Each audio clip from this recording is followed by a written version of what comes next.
Bonjour à tous, aujourd'hui on corrige le sujet de spécialité maths du 21 mars 2023, métropole, exercice sur les probabilités, c'est un QCM sans justification, d'accord. Donc bien sûr, l'objectif de cette vidéo c'est de corriger ça avec soin, précision et rigueur, et de tout expliquer. Donc on est parti, donc quand on attaque un exercice de probabilité, même si ça peut paraître très simple, il n'y a pas de difficulté ici, mais il faut déjà bien lire le texte. Ça c'est très important, de bien faire la différence entre des probabilités conditionnelles, des intersections, ça c'est vraiment les pièges dans lesquels il ne faut pas tomber, donc ça nécessite une bonne lecture du texte. Donc on est parti. Un jeu vidéo possède une vaste communauté de joueurs en ligne. Avant de débuter une partie, le joueur doit choisir entre deux mondes, le monde A, le monde B. Jusque-là, ça va. On choisit au hasard un individu dans la communauté des joueurs. Lorsqu'il joue une partie, on admet trois choses. Et c'est vraiment là les trois choses sur lesquelles il faut être vigilant. La probabilité que le joueur choisisse le monde A est égale à 2 cinquièmes. On traduira tout avec des probas, c'est très important d'arriver à faire ça même avant de répondre à des questions. Si le joueur choisit le monde A, la probabilité qu'il gagne la partie est de 7 dixièmes. Ça, il y a un si déjà, donc on est sur une probabilité conditionnelle. On se met avec une condition. La condition, c'est amené par un si. Et ensuite, la probabilité que le joueur gagne la partie est de 12 sur 25. Donc on a deux probabilités très simples, c'est des phrases, d'accord, très courtes. Et après, on a une probabilité conditionnelle. Donc, avant même de faire un arbre ou quoi que ce soit, la première phrase, la probabilité que le joueur choisisse le monde A, qu'est-ce que c'est? Eh bien, ça, c'est donc la probabilité de l'événement qu'on a appelé A. Très simple, donc P de A égale 2 sur 5. Deuxième phrase, en bleu, la probabilité donc qu'il gagne la partie si il choisit le monde A. Donc là, on est sur une probabilité conditionnelle, c'est-à-dire qu'on se met dans la situation où on est dans A. Donc c'est P sachant A, et sa probabilité de gagner. Alors gagner, c'est G, donc c'est P de G sachant A. C'est donc 7 sur 10. La probabilité que le joueur gagne la partie, donc ça c'est P de G, la probabilité de G, c'est donc 12 sur 25. On a tout traduit. Maintenant, quel arbre est-ce qu'on va faire? C'est légitime de se poser la question parce que on a A et B d'un côté et G et G bar de l'autre. Gagner, pas gagner. Ça veut dire qu'il y a deux possibilités pour les arbres. Il y a un ordre, soit vous faites d'abord A et B, puis G et G bar, soit vous faites d'abord G, G bar et ensuite A et B. D'accord? C'est vraiment deux façons de voir les choses qui peuvent être complémentaires et qui peuvent être intéressantes.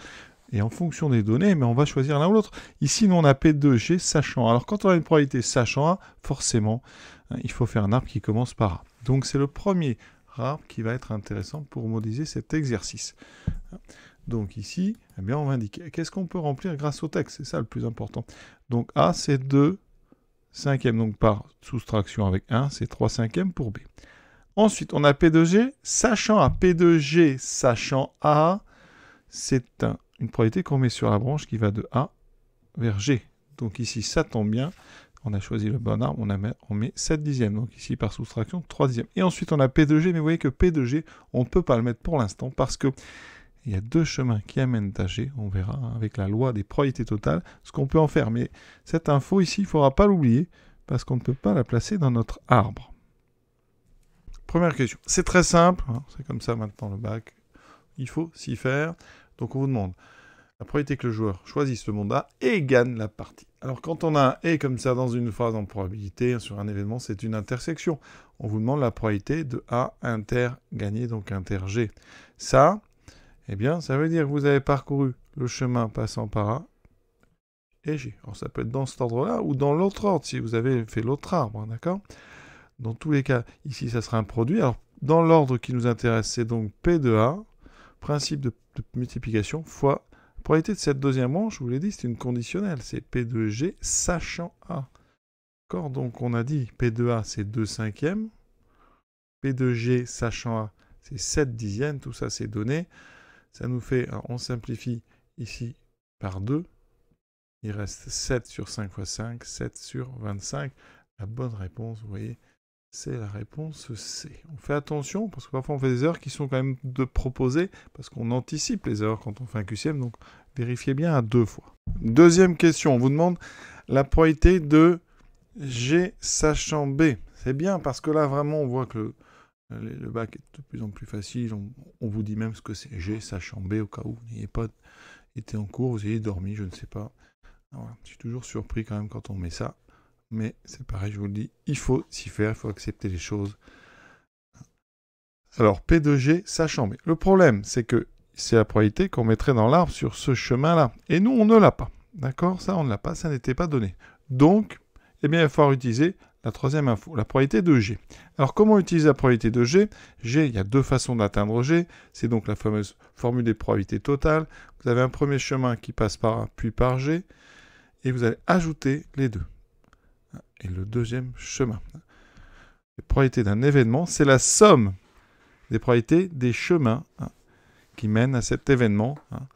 Ici, A et B forment une partition, donc je découpe G en deux. Donc A et B, c'est ce qu'on appelle une partition. L'intersection est vide et la réunion fait tout.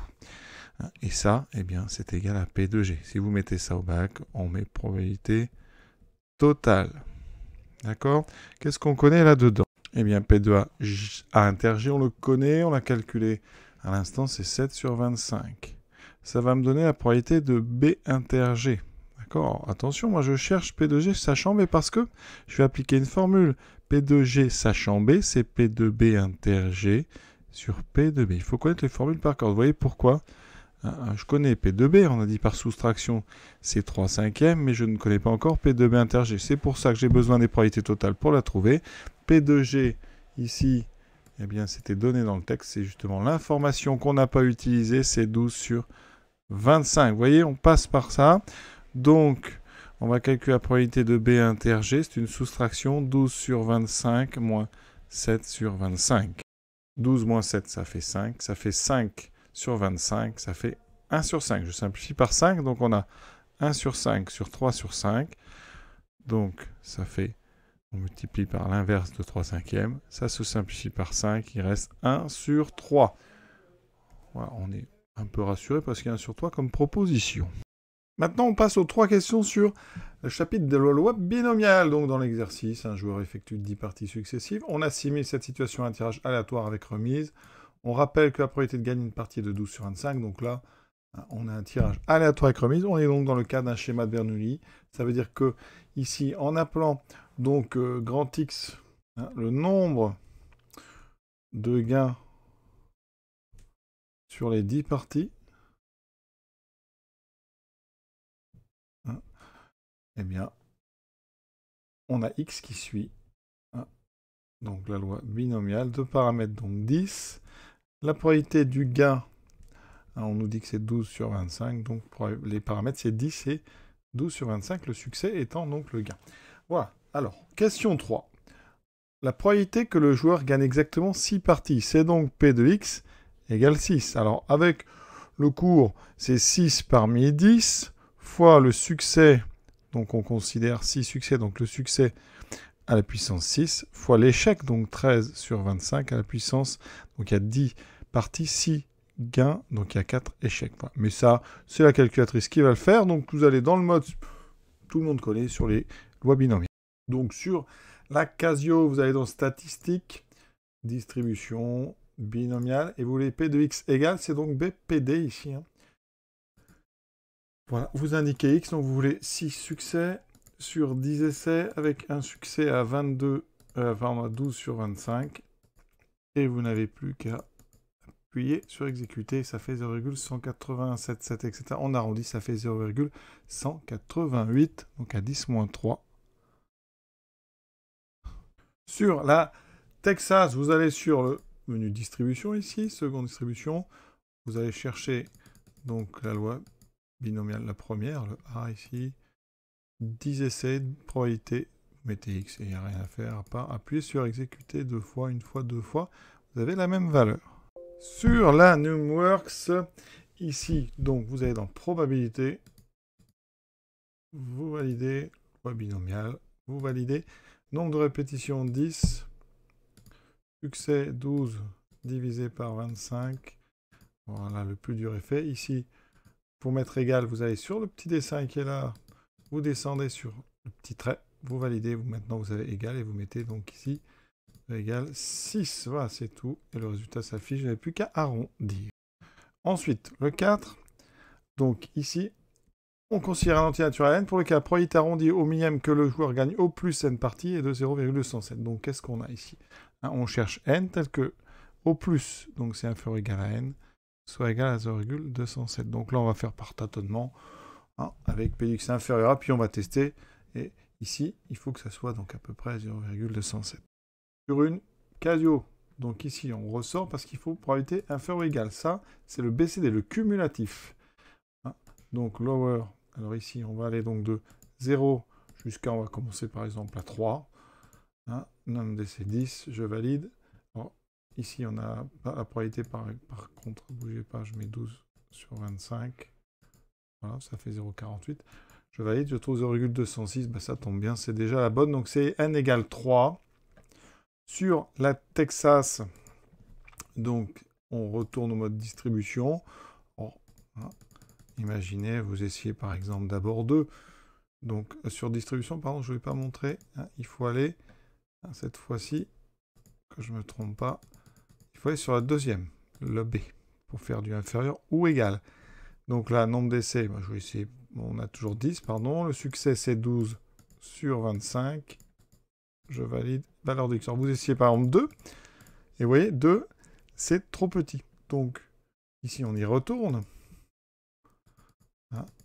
Voilà, tout va être normalement déjà montré. Par contre, vous mettez x égale 3. Et vous avez effectivement 0,207. Donc, c'était la bonne réponse. Et pareil, sur Numworks. Ici, vous devez aller changer ça, parce que moi, je veux du inférieur égal. Donc, je descends. Inférieur égal, vous prenez la zone colorée de gauche. Voilà, et vous mettez par exemple 3. Donc, vous avez là 3. Vous validez, vous voyez, on a le résultat. Il reste la 5e question. Peut-être la plus simple, au moins une partie. Ça veut dire que x va être supérieur ou égal à 1. On fait donc le contraire de x supérieur ou égal à 1, c'est-à-dire x strictement plus petit que 1. Ça veut dire que x fait forcément 0. Or, là, x égale 0. Ça veut dire que dans vos 10 tentatives, vous avez toujours l'échec. L'échec, c'est 13 sur 25. Donc ici, vous aurez 13 sur 25 puissance 10. Pour ceux qui appliqueront une formule, P de x égale 0. C'est donc 0 succès parmi 10 tentatives, fois la probabilité du succès, puissance 0, et l'échec, puissance 10, puisqu'on parcourt 10 branches à chaque fois avec un échec. Et donc, tout de suite, il n'y a même pas besoin de calculer. C'est la réponse D. Et cet exercice de probabilité est déjà terminé. Il n'est vraiment pas très difficile. Voilà. Il faut s'y faire. Je crois que la tendance est à des sujets de plus en plus faciles. C'est un peu dommage. Pour tous ceux qui vraiment travaillent d'arrache-pied pour progresser, pour apprendre des choses compliquées, là, on est parfois un petit peu frustré. Mais bon, voilà.